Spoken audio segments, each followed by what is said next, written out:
यो quantity of स्ट्रोम water निकाल्ने main formula चाहिँ एउटा क्रास्नल मेथड अन्डरमा पर्ने फर्मुला चाहिँ Q इक्वल टु CIA/360 यति मात्रै प्यारामिटर्स भएर चाहिँ पुग्छ खासमा।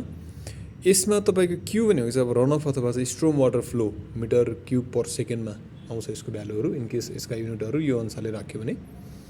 जस्तो सीलाई चाहिँ तपाईँको कोफिसिएन्ट अफ रन अफ अथवा इम्परमेबिलिटी फ्याक्टर भन्छ कि। अब यसलाई तपाईँलाई डाइरेक्ट दिएको छ भने ठिक छ, यो फर्मुला डाइरेक्ट इम्पुट गर्न मिल्यो, होइन भने चाहिँ अब क्वेसन कुन तरिकाले दिएको छ त्यो अनुसारले चाहिँ तपाईँले यसरी चाहिँ summation of product of CA by summation of AI यसरी पनि निकाल्न सक्यो। अब क्याचमेन्टको चाहिँ डिफ्रेन्ट भ्यालु दिएको छ भने क्याचमेन्ट एरियाहरूको र त्यसको चाहिँ अलग अलग तरिकाले चाहिँ रन अफ कोफिसिएन्ट दिएको छ भने यसरी निकाल्यो, डाइरेक्ट दिएको छ भने त भइहाल्यो। अब अर्को एरिया चाहिँ तपाईँले चाहिँ यसमा क्यालकुलेट गर्दाखेरि हेक्टरमा राख्ने पर्ने हुन्छ है, यो चाहिँ बिर्सिनु भएन।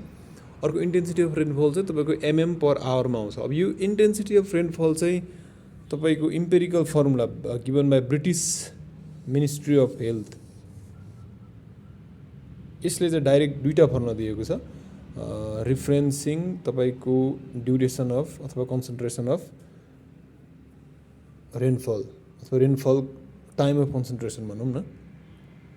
जस्तो 760/T + 10 दिएको छ। इनकेस स्ट्रोम ड्युरेसन तपाईँको 5 देखि 20 मिनटसम्म छ भने रेनफल इन्टेन्सिटी तपाईँले 760/T + 10 गरेर निकाल्नुपर्ने हुन्छ भने इनकेस स्ट्रोम ड्युरेसन चाहिँ 20 देखि 100 मिनटसम्म दिएको छ भने त्यसको लागि चाहिँ आईको भ्यालु भनेको 1020/T + 20 है, 1020/T + 20, 1020/T + 20 यसरी चाहिँ निकाल्नुपर्ने हुन्छ, जहाँ चाहिँ यो T भनेको चाहिँ ड्युरेसन स्ट्रोम अथवा चाहिँ टाइम अफ कन्सन्ट्रेसन भन्छ।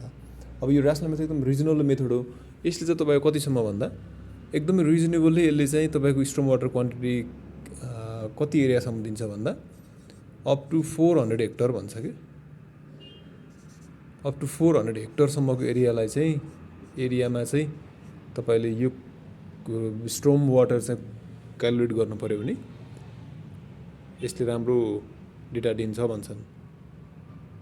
यसमा खासै केही छैन, यति नै हो स्ट्रोम वाटर क्यालकुलेट गर्ने बाई ऱ्यासनल मेथड है। यसमा अब अरू भ्यालु त ठिकै छ, यो आईको भ्यालु चाहिँ कसरी निकाल्ने भन्ने कुरा थाहा पाउनु पऱ्यो र अर्को युनिटहरू रेनफलको MM पर आवर र एरिया अफ क्याचमेन्ट इन हेक्टरमा हुनुपर्छ, कोफिसिएन्ट अफ रन अफ यसरी निकाल्नुपर्छ र आईका दुईवटा फर्मुलाहरू छन् टाइम अफ कन्सन्ट्रेसन दिएको आधारमा। यति भए चाहिँ स्ट्रोम वाटरको क्यालकुलेसन चाहिँ सजिलै आउँछ।